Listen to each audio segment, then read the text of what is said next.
Eu sempre achei muito importante, quando falamos de ChatGPT, entender o contexto, entender o que é esta ferramenta, qual é o contexto externo dela, por que ela surgiu. Geralmente as pessoas mais leigas que mexem com tecnologias que parecem mágicas, como o ChatGPT, que lançou em 2022, em novembro, houve todo aquele hype de que parece algo mágico, parece um ser humano falando com você, porque as respostas são incríveis. Parece que até o teste de Turing, onde você testa se aquela máquina, se aquela interface responde como uma pessoa, para você avaliar se ela é de fato uma pessoa. Né? Ferramentas como o Gemini, o Llama 3 da Meta, o Grok, esse de baixo aqui, que é o do Elon Musk, o Cloud 3 da Anthropic, são tipos de LLMs, que é esse termo aqui, ó, os Large Language Models, que são os modelos grandes de linguagem. Nós temos todo um contexto por trás para entender como que ele nasceu, qual foi o seu, digamos assim, qual foi o berço da inteligência artificial que fez com que esses modelos existissem. Então, no contexto histórico, galera, temos aqui em 2017, o Google lançou um paper sobre o que são os Transformers. Transformers é a base para a criação dos LLMs. A OpenAI, que é a criadora do ChatGPT, esse de baixo aqui, foi se eu não me engano, foi uma das pioneiras a criar esses modelos de linguagem. O modelo que foi tornado público foi o ChatGPT, que lançou a versão 3.0 para o público.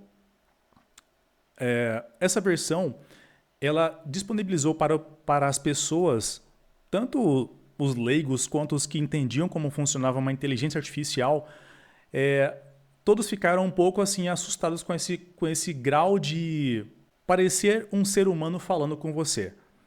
Não se avaliava tanto a veracidade das informações, porque era uma conversa tão fluida, tão legal de você conversar com uma máquina que não fosse um robô idiota, digamos assim, né?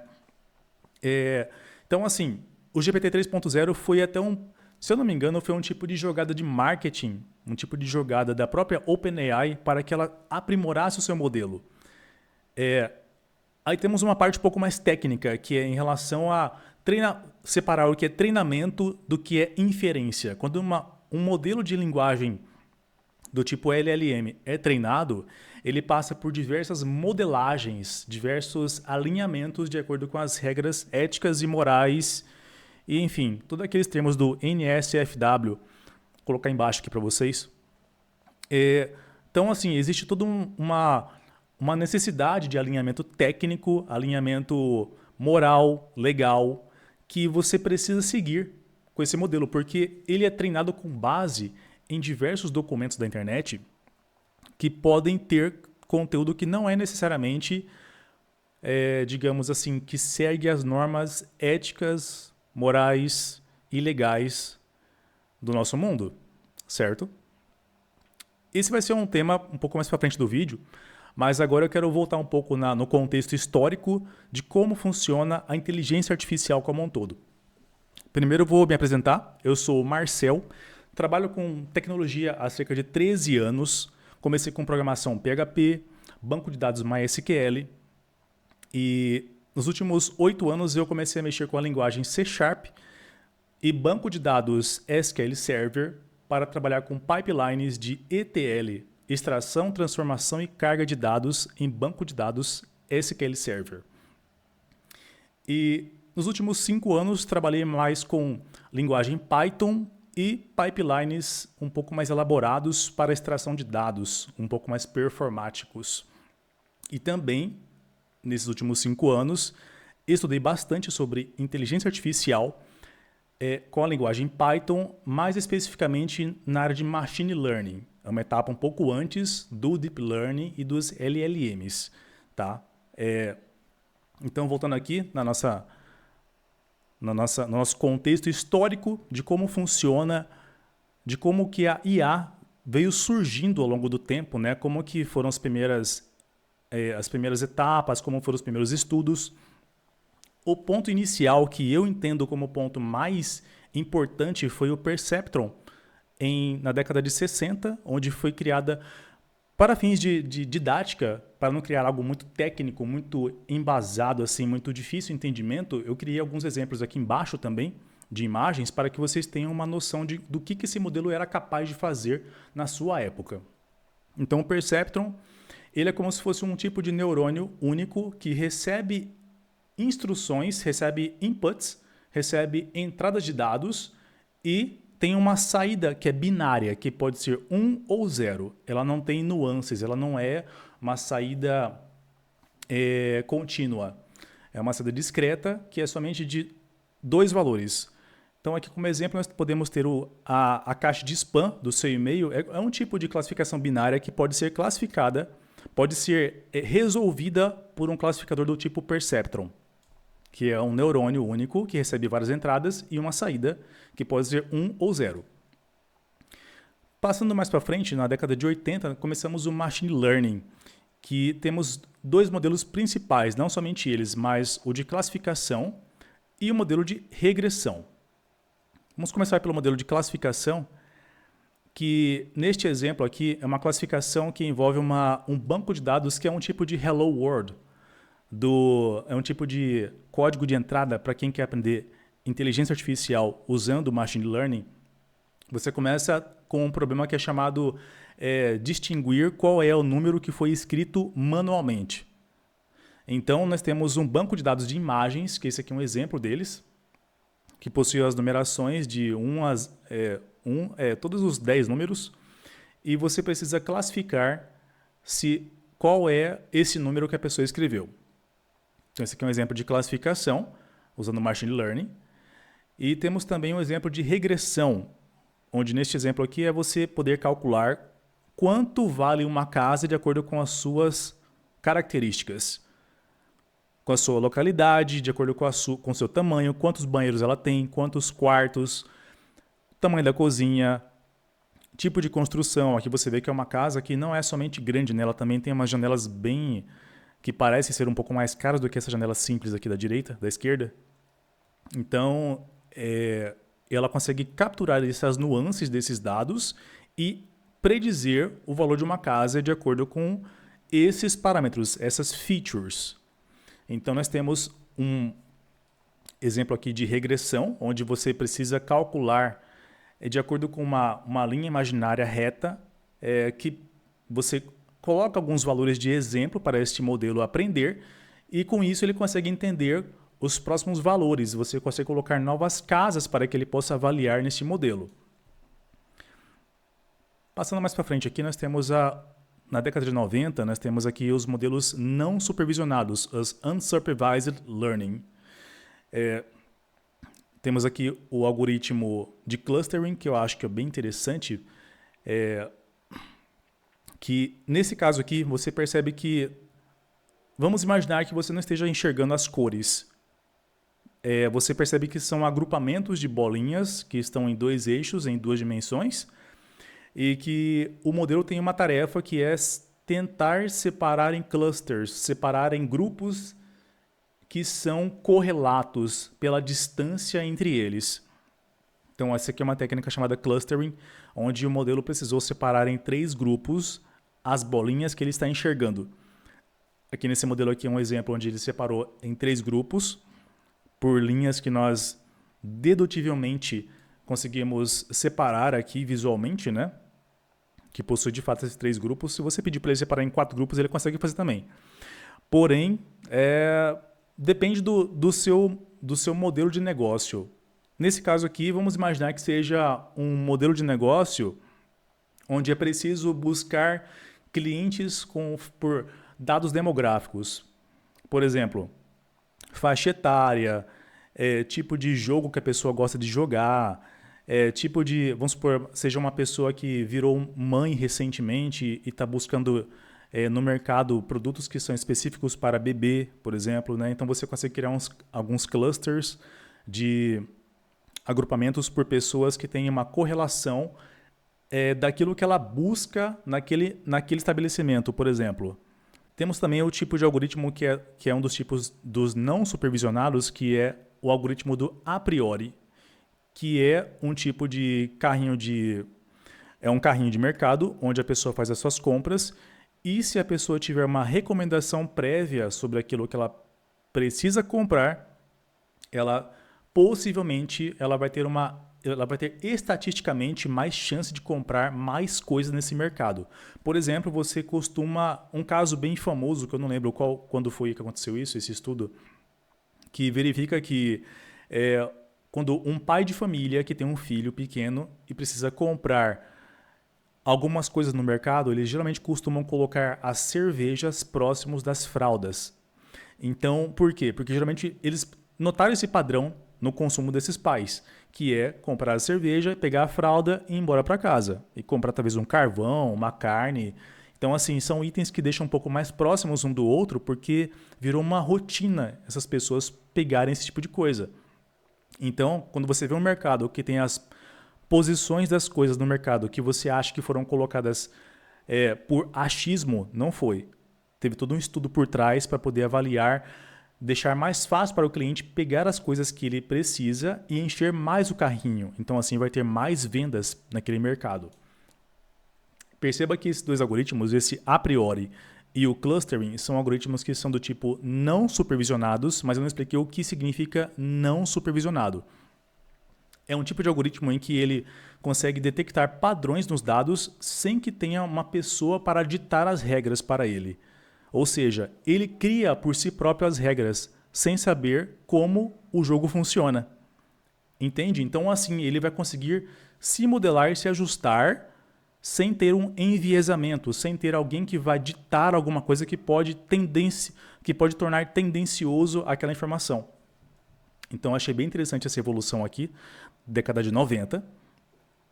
Mais para frente, nós temos aqui agora o Deep Learning, que isso aqui, a coisa começou a ficar um pouco mais avançada. Aqui nós temos diversas camadas de neurônios. Então, assim, um pouco da parte técnica para vocês entenderem como que isso aqui é evoluído e avançado. Lá na etapa do perceptron, que vocês viram aqui atrás, que eu falei que só tinha um neurônio que recebia os valores e tinha uma saída binária que era 0 ou 1.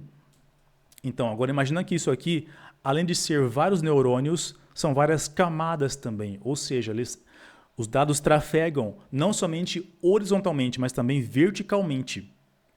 Então, ele vai descendo por várias linhas de neurônios que vão sendo treinados e que dão uma resposta muito mais sofisticada do que as redes neurais anteriores que eu estou explicando aqui. Dentre as melhorias que o Deep Learning trouxe para nós foi, entre 2000 e 2010, foram o Computer Vision, que consegue detectar pessoas, animais, carros, luzes de tráfego, de trânsito, placas, principalmente para detectar objetos. Quando você vê hoje, por exemplo, a Tesla, que é do Elon Musk, ela possui tecnologias muito elaboradas, muito avançadas para ler sinais de trânsito, ler carros, pedestres, bicicletas, crianças, cachorros. Consegue ter uma visão situacional muito mais elaborada para poder tomar uma decisão sobre o trânsito, de frear, acelerar, fazer curva, desviar de buraco, por exemplo. Então isso aqui é um negócio bem interessante. Além disso, no Deep Learning, nós temos também as GAN, que são as Generative Adversarial Networks, que são, em português, são as redes neurais adversariais, onde uma vai lutar contra a outra para ter um consenso entre elas. Como funciona isso? Nós temos isso aqui, essa imagem eu criei para poder tentar exemplificar como que uma máquina avalia se... Vamos imaginar que nesse cenário aqui, essa máquina quer avaliar se isso aqui é uma pessoa ou é uma máquina. Então, assim, eu coloquei aqui um personagem onde ele simula ser uma pessoa que está com um tênis, com uma calça jeans, uma blusa, e essa IA precisa verificar se isso aqui é um ser humano ou não. Então ela pode fazer perguntas, pode analisar a pele, pode verificar que aqui o pescoço tem algumas partes metálicas, o braço também. Então, assim, ela vai avaliar se este resultado aqui vai passar no teste dela. E o que gerou essa pessoa, esse ciborgue, foi alguma outra coisa que gerou isso aqui. Não necessariamente uma outra pessoa ou uma máquina, mas alguém gerou isso aqui. O trabalho dessas redes neurais adversariais é onde nós temos um supervisor que vai verificar se aquilo que foi gerado é compatível com a realidade. Então ele vai ter que... Essa pessoa que está aqui nessa skin, ela precisa ser o mais convincente possível para que este robô entenda que ela é uma pessoa. Ela precisa passar nesse teste. Por isso que elas se chamam adversariais, porque a pessoa que está aqui, ela precisa ser o mais disfarçada possível para que ela passe nesse teste.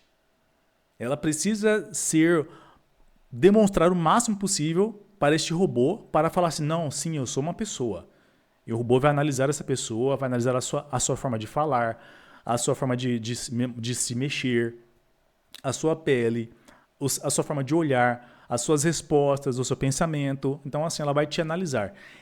Esta análise que foi feita aqui, ela foi um tipo de estudo que permitiu com que as imagens de hoje, por exemplo, as imagens que você vê de ferramentas como Midjourney e ferramentas como o próprio ChatGPT, o DALL-E 2, DALL-E 2 ou DALL-E 3, que é a versão mais recente a qual essa imagem foi gerada, elas são justamente isso. Elas são imagens que são geradas a partir de imagens que são, digamos, aqueles...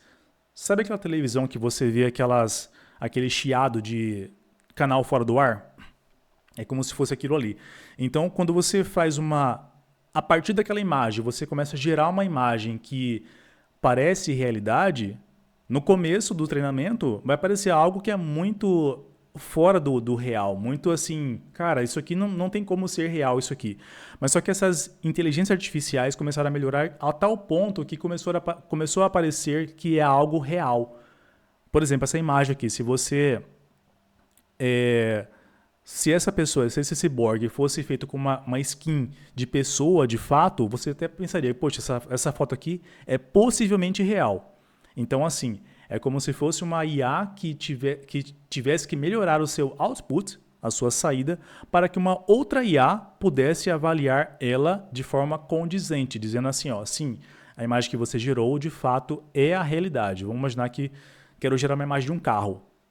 Então, a imagem que vai gerar por essa IA, que é a IA que precisa gerar esse carro, ela tem que ser convincente ao ponto de que o avaliador dela entenda que aquela imagem é um carro de verdade. Ok? Vamos então avançar aqui. Depois do Deep Learning,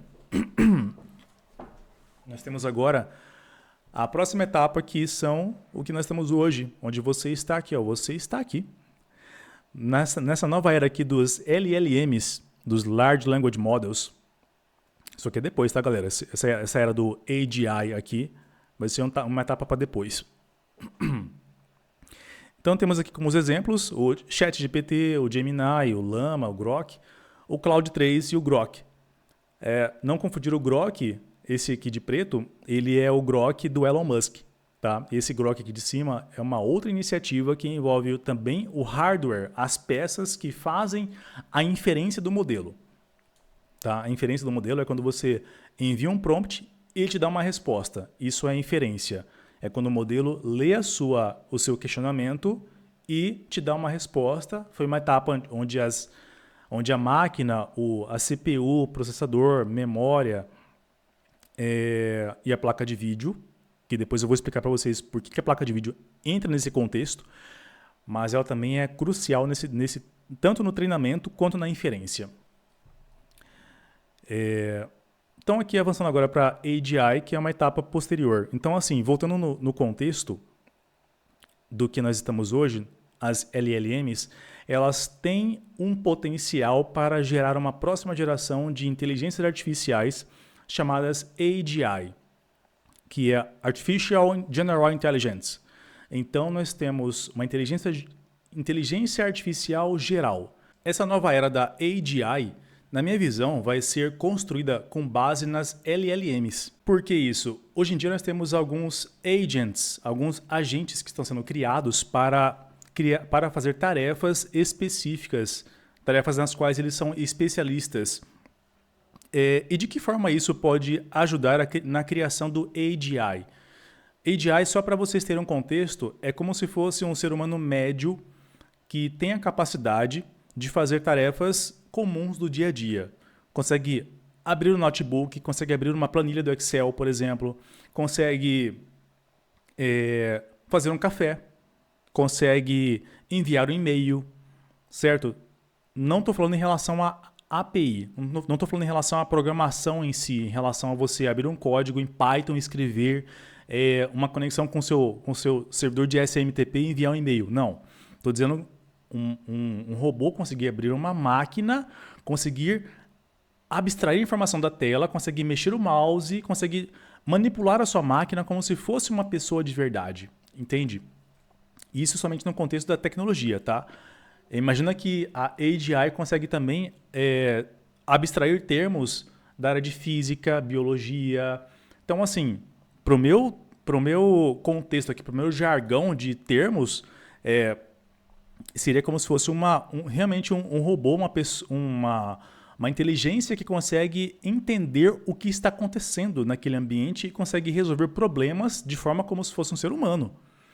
Ela não precisa mais passar por aquele CAPTCHA que aparece na sua tela, assim, tipo assim, de você clique aqui para você provar que você não é um robô. Aquilo vai ser muito fácil para ela resolver.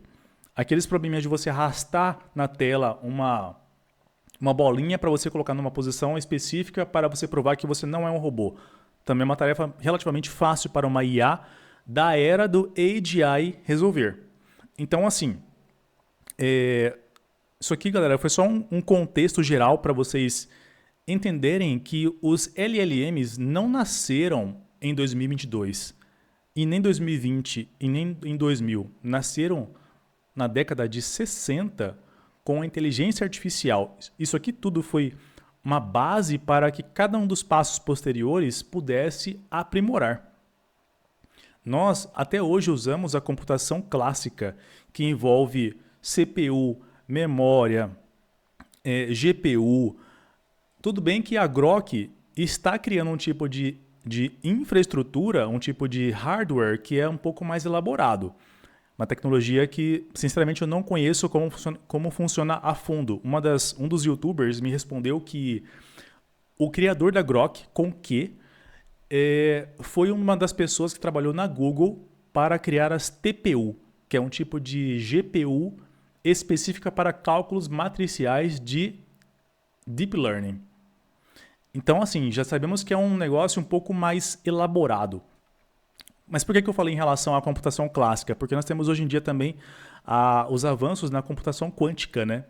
Por isso que agora nós temos que diferenciar o que você está falando. Você está falando em relação a contexto de computação que usa uma CPU, memória, placa de vídeo, né? A GPU para poder fazer os cálculos matriciais, ou você está falando em relação à computação quântica, que já envolve algo que, para mim, sinceramente, é bem fora da nossa realidade aqui ainda. Né? Mas assim, o contexto histórico nosso é esse. Nós temos toda uma hierarquia de estudos, toda uma base teórica e também prática. Né? Nós temos aqui os modelos que são realmente aplicados na prática para você poder usar na sua vida, no seu dia a dia, para você já ter um embasamento quando alguém te perguntar sobre o que é o ChatGPT, como que ele surgiu, qual que é a sua base histórica, né? Será que ele surgiu, realmente tem 2 anos que ele surgiu, que de repente virou essa coisa mágica? Não, galera. Não sei se vocês já se lembram das notícias, bem no comecinho, quando começou a lançar o ChatGPT para as pessoas, que ele tinha muitos problemas em relação a resolver cálculos matemáticos simples. Cálculos de soma, por exemplo. Se eu não me engano, ele não conseguia somar, por exemplo, 15 mais 17. Ele dava uma resposta que às vezes era correta, mas só que se você perguntar assim, não é essa a resposta certa é 150. Ele falava, sim, você está certo, é 150. Por quê? Nós temos agora um outro contexto um pouco mais elaborado. Então temos que explicar como os GPTs nasceram, como que eles vieram evoluindo ao longo do tempo. No começo, no GPT-3 até o GPT 3.0, eles eram meramente geradores de textos com base estatística. Então ele lê todo aquele contexto da conversa, desde o seu prompt inicial, que é a sua pergunta, ele começa a te responder com base naquilo que ele já respondeu anteriormente. Então, a cada palavra que ele gera, a cada token que ele gera, ele vai lendo o que ele gerou e vai tentando compreender o que ele tem que gerar para frente. Ele vai tentando prever as próximas palavras. Por isso que na área de raciocínio lógico e na área de matemática, como matemática simples, soma, multiplicação, ele não consegue entender por quê? Porque ele precisa buscar no seu modelo interno alguma pergunta e alguma resposta que se pareça com aquilo que ele precisa responder. Ele não fazia ainda um cálculo matemático de fato. A soma de 2 mais 2, ele não sabia fazer, ele não sabia abrir uma calculadora e fazer o cálculo, ou fazer um cálculo em programação, por exemplo. O que ele fazia de fato era buscar um padrão de texto que correspondia àquela pergunta. Já os modelos mais recentes, como o 3.5 e o 4, fazem isso com maestria. Eles de fato fazem o cálculo usando raciocínio lógico. Eles não fazem meramente uma estatística de resposta. Eles de fato fazem o cálculo internamente. Isso é um assunto para os próximos vídeos, mas por enquanto é isso, tá? O contexto da IA é esse até hoje. Muito obrigado e até mais. Eu acabei esquecendo, galera, mas vocês viram aqui embaixo que tem um exemplo do Llama 3, né? Llama, para quem sabe, é aquele bichinho que está bem aqui, né? Olha só, da minha namorada. Isso aqui é uma lhama que ela comprou. Aí isso aqui é para representar, isso aqui é para mostrar que hoje em dia nós temos alguns modelos da Llama, nós temos a versão 3 hoje, possui modelo de 8 bilhões de parâmetros, modelo de 70 bilhões de parâmetros e vai lançar em breve um modelo de 400 bilhões de parâmetros. Eu estou surpreso com a Meta, com o Facebook, fazer um modelo tão poderoso como esse de forma gratuita, open source.